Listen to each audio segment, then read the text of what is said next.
নওগাঁর নিয়ামতপুরে 2 সন্তান সহ স্বামী স্ত্রীকে হত্যা ঘটনা খতিয়ে দেখছে পুলিশ। কক্সবাজারের টেকনাফের পাহাড়ি এলাকা থেকে 3 যুবকের মরদেহ উদ্ধার।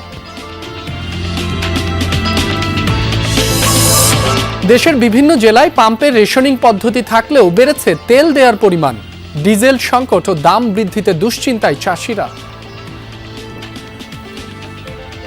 তেলের দাম বাড়ার কারণে আপনার একটু সিরিয়াল কম আছে, অন্তত সাধারণ যে জনগণ এরা একটু স্বস্তি পেয়েছে আর কি। তেল পেলে আমরা পানি দিতে পারবো, তেলের দাম হঠাৎ করে বেড়ে দিছে। দোকানে যদি কিনবা যাই 150 টাকা লিটার। 2 দিন ঘুরে আইছি, তেল পাই নাই গিয়া। বাংলা প্রথম দিয়ে শুরু হলো এসএসসি ও সমমানের পরীক্ষা। অংশ নিচ্ছে 18.5 লাখের বেশি শিক্ষার্থী। প্রশ্ন ফাঁস, নকলের বিরুদ্ধে কঠোর প্রশাসন।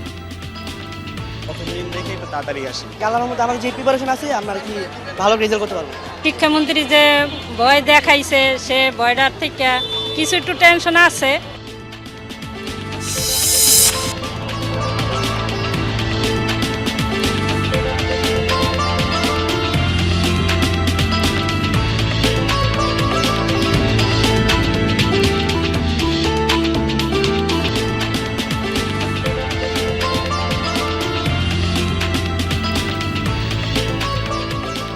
সংবাদ সারা দেশে আমন্ত্রণ। আপনাদের সঙ্গে আছি মাসুম রাব্বি। এতক্ষণ শিরোনাম দেখছিলেন, এবার বিস্তারিত জানাবো। নওগাঁর নিয়ামতপুরে একই পরিবারের 4 জনকে গলা কেটে হত্যা করেছে দুর্বৃত্তরা। গতকাল গভীর রাতে উপজেলার বাহাদুরপুর গ্রামে এ ঘটনা ঘটে। নিহতরা হলেন বাহাদুরপুর গ্রামের নমির উদ্দিনের ছেলে হাবিবুর রহমান, তার স্ত্রী পপি সুলতানা, 9 বছর বয়সী ছেলে পারভেজ এবং 3 বছরের কন্যা সাদিয়া আক্তার। স্থানীয়রা জানান, ফজরের নামাজের পর দরজা খোলা দেখে প্রতিবেশীরা ভেতরে ঢুকলে তাদের রক্তাক্ত মরদেহ দেখতে পায়। পরে থানায় খবর দিলে পুলিশ ঘটনাস্থল পরিদর্শন করে। প্রাথমিক ধারণা, জমি জমা নিয়ে বিরোধের জেরে এ ঘটনা ঘটতে পারে। তবে কে বা কারা এই ঘটনার সাথে জড়িত তা এখনো জানা যায়নি। ঘটনার রহস্য উদ্ঘাটনে কাজ করছে পুলিশ। 2 জন শিশু বাচ্চা এবং 2 জন বাড়ির সদস্যকে গলা কেটে হত্যা করা হয়েছে এবং হত্যার পিছনে কারা আছেন এবং কেন করা হয়েছে এটা আমরা তদন্ত করছি। তদন্ত করে বিস্তারিত জানানো হবে। এখন পর্যন্ত কাউকে আটক করতে পারি নাই, তবে চেষ্টা চলছে জিজ্ঞাসাবাদের জন্য আমরা কিছু লোককে আটক। কক্সবাজারের টেকনাফের বাহাতছড়া এলাকা থেকে 3 যুবকের মরদেহ উদ্ধার করেছে পুলিশ। এ বিষয়ে আরো জানাতে যুক্ত হচ্ছেন সহকর্মী এহসান আল কুতুবি। এহসান, নিহতদের পরিচয় ও হত্যার কারণ জানা গেছে কিনা, পুলিশ কি বলছে জানাবেন আমাদের।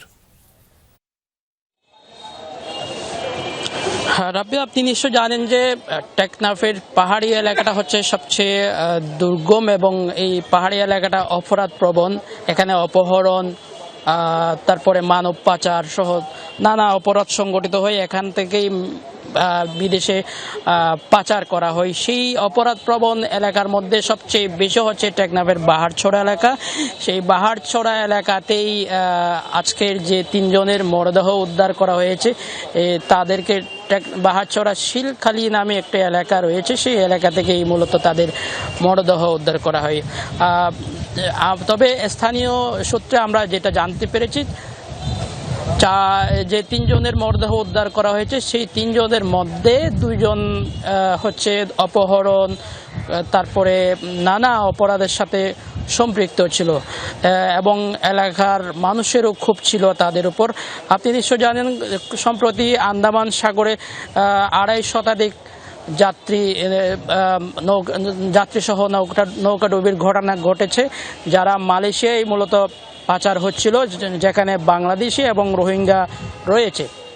তো এই যে ট্রলারটি বাংলাদেশ থেকে যাচ্ছিল সেটি কিন্তু কক্সবাজারের, আমরা আজকে যেখানে ঘটনা ঘটেছে সেটি হচ্ছে বাহারছড়া। সেই বাহারছড়া এলাকা বা টেকনাফের সীমান্ত উপকূল দিয়েই মূলত সেটি আন্দামান সাগরের উদ্দেশ্যে যায় এবং সেদিক দিয়ে যদি বলতে চাই যে যেসব মানব পাচার হয় সেই মানব পাচারের সাথেই কিন্তু ওখানকার বেশ কিছু সিন্ডিকেট জড়িত। বিশেষ করে বাহারছড়া নয়, শুধু টেকনাফের বিভিন্ন এলাকায় কিন্তু এসব মানব পাচার সিন্ডিকেট, অপহরণ চক্র। আপনি আরও জানেন যে অপহরণের যে ঘটনা ঘটে আসছে, কিছুদিন পর পর অপহরণের ঘটনা কিন্তু টেকনাফ, উখিয়া এই পাহাড়ি এলাকাগুলোতেই ঘটে এবং এই বাহারছড়া এলাকা এর যে শিলখালি সেখানে কিন্তু অনেকগুলো পাহাড় রয়েছে, সেই পাহাড়ের ঢালুতে অনেকগুলো বাড়িঘরও রয়েছে।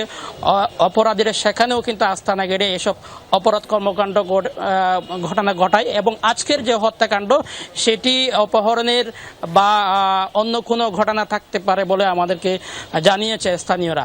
এবং পুলিশ যে 3 জনকে উদ্ধার করেছে তার মধ্যে একজনকে কক্সবাজার সদর হাসপাতালের মর্গে নিয়ে আসা হয়েছে। রাব্বি। এহসান, আপনাকে ধন্যবাদ। দাম বৃদ্ধির পরও দেশের বিভিন্ন জেলায় এখনো রেশনিং পদ্ধতিতেই জ্বালানি তেল বিক্রি করছেন পাম্প মালিকরা। তবে রেশনিং পদ্ধতি চালু থাকলেও অনেক জায়গাতেই আগের তুলনায় গ্রাহকদের কাছে বেশি পরিমাণে তেল বিক্রি করা হচ্ছে। এতে বাইকার সহ যানবাহন মালিক ও চালকদের মাঝে কিছুটা স্বস্তি ফিরেছে। তবে দীর্ঘ সিরিয়ালের কারণে ভোগান্তি পোহাতে হচ্ছে। এছাড়া চাহিদা মতো তেল না পাওয়ায় ক্ষোভ জানিয়েছেন অনেক গ্রাহক। তেল সংকটে রংপুর বিভাগ সহ দেশের বিভিন্ন জেলায় এখনো অনেক পাম্প সাময়িকভাবে বন্ধ রয়েছে। পেট্রোল আর অকটেনের সংকটই বেশি। সরকারি নির্দেশনা অনুযায়ী ডিপো থেকে তেলের সরবরাহ কিছুটা বৃদ্ধি করা হয়েছে। তবে পাম্প মালিকরা বলছেন ডিপো থেকে যে পরিমাণ সরবরাহ মিলেছে তা চাহিদার তুলনায় এখনো অনেক কম, ফলে দ্রুত সময়ের মধ্যেই ফুরিয়ে যাচ্ছে মজুদ।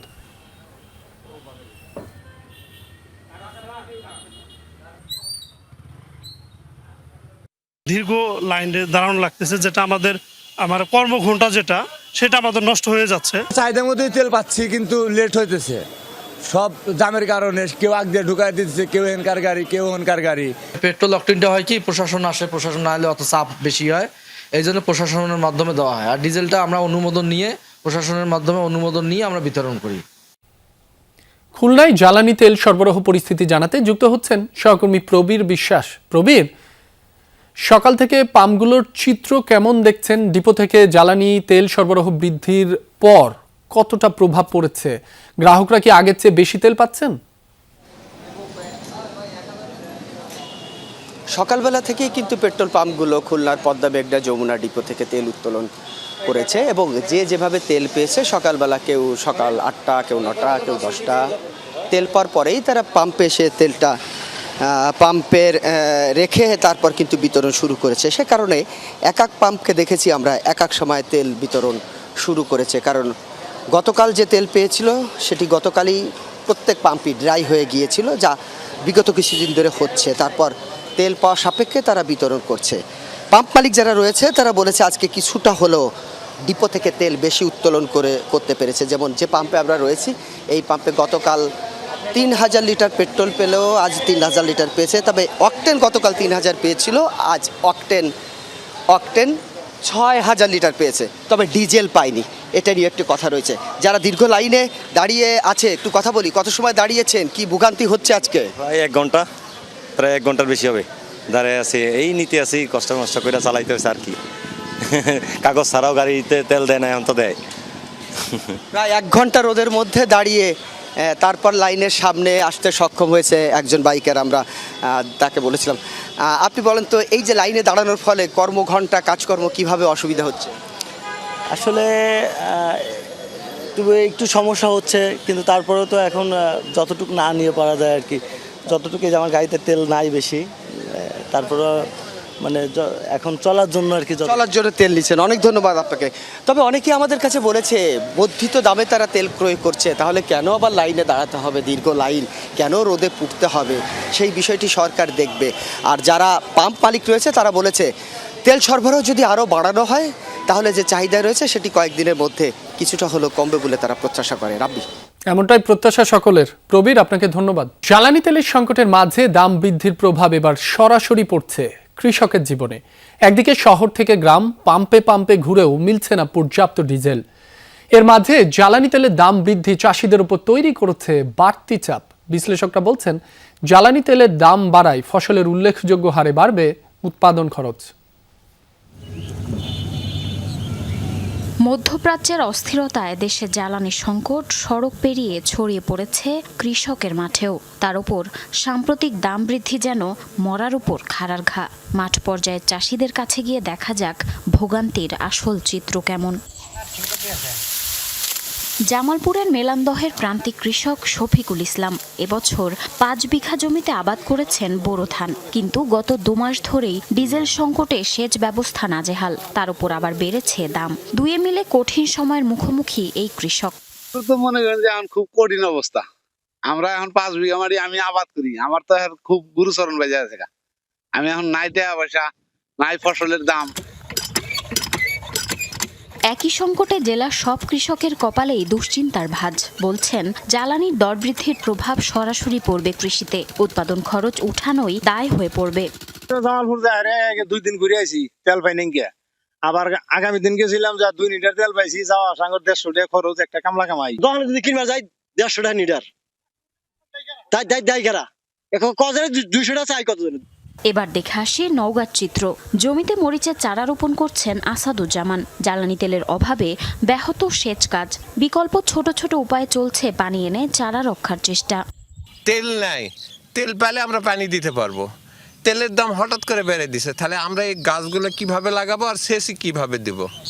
এদিকে দাম বৃদ্ধিতেও তেলের সরবরাহ স্বাভাবিক হয়নি। বন্ধ অনেক পাওয়ার ট্রিলার, স্যালো মেশিন, ঘুরছে না মাড়াই যন্ত্রের চাকা। তেল বাগরে তেলের জন্য আমরা পানি দিতে পারতেছি না।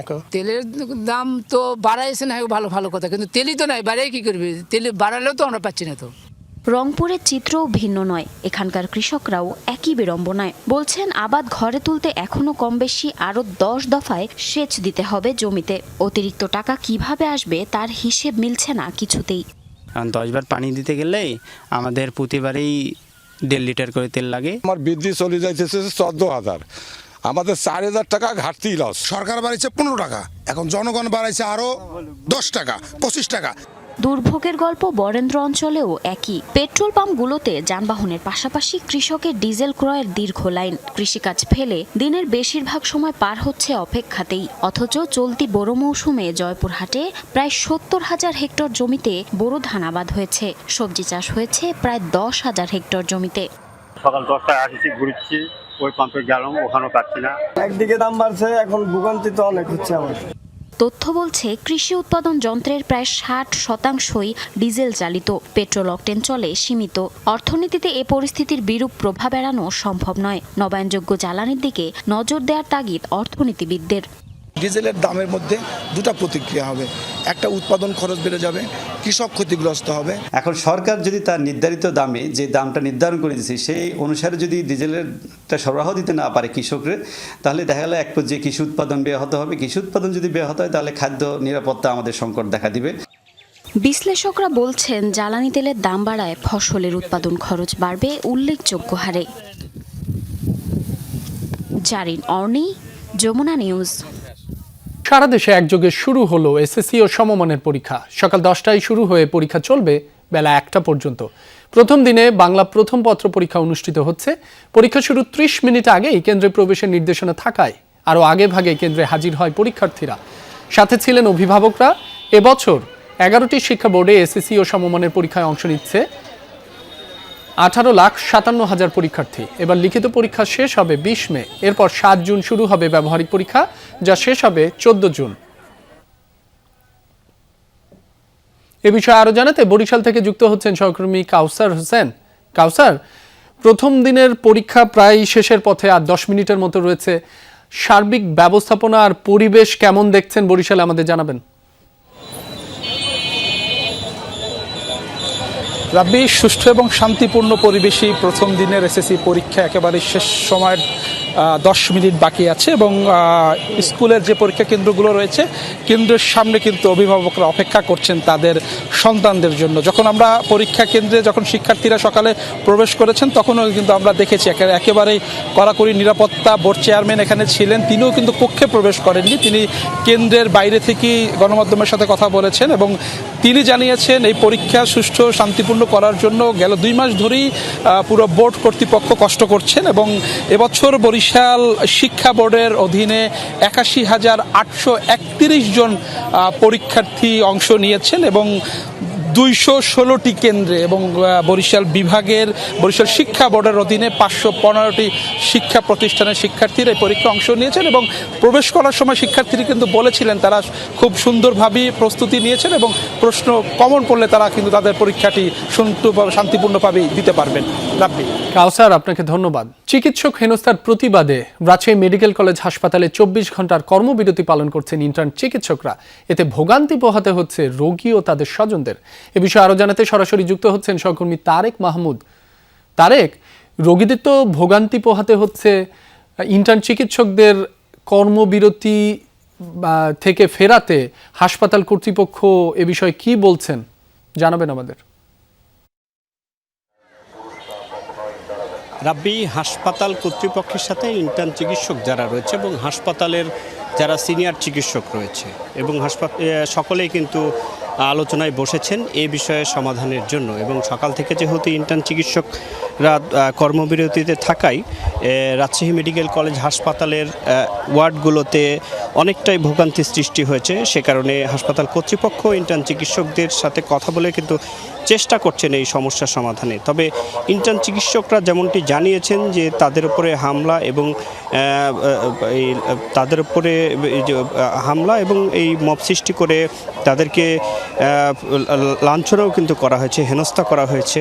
সে বিষয়ে তারা এই হাসপাতালে নিরাপত্তা সহ তারা নির্বিঘ্নে কাজ করতে চান, সেটি তারা জানিয়েছেন। এবং সকালে কিন্তু ইন্টার্ন চিকিৎসকরা তারা মানববন্ধন করেছেন। মানববন্ধন করে তারা যেমনটি বলেছেন যে আজকে সকাল 9টা থেকে আগামীকাল সকাল 9টা পর্যন্ত 24 ঘন্টার যে তার কর্মবিরতি সেটি তারা পালন করবেন। এবং এর আগে আমরা যতটুকু দেখেছি যে 13 নম্বর ওয়ার্ড এবং 36 নম্বর ওয়ার্ডে কিন্তু ইন্টার্ন চিকিৎসকদের সাথে রোগী মারা যাওয়ার পরে আসলে ইন্টার্ন চিকিৎসকদের সাথে রাজশাহী মেডিকেল কলেজ হাসপাতালে রোগীর স্বজনরা তাদের উপরে হামলার ঘটনা ঘটে এবং এরপরে কয়েকজন ইন্টার্ন চিকিৎসক হেনস্থার শিকার হন। এবং এখন পর্যন্ত যতটুকু দেখছি হাসপাতালের জরুরি সেবা বাদে ইন্টার্ন চিকিৎসকরা যে ওয়ার্ডে সেবা দিতেন সেই সেবাটা কিন্তু অনেকটাই বিঘ্ন হয়েছে। রাব্বি। তারেক, আপনাকে ধন্যবাদ। সংবাদ সারা দেশের এখনকার আয়োজনে এ পর্যন্তই। এতক্ষণ যারা সাথে ছিলেন সবাইকে ধন্যবাদ।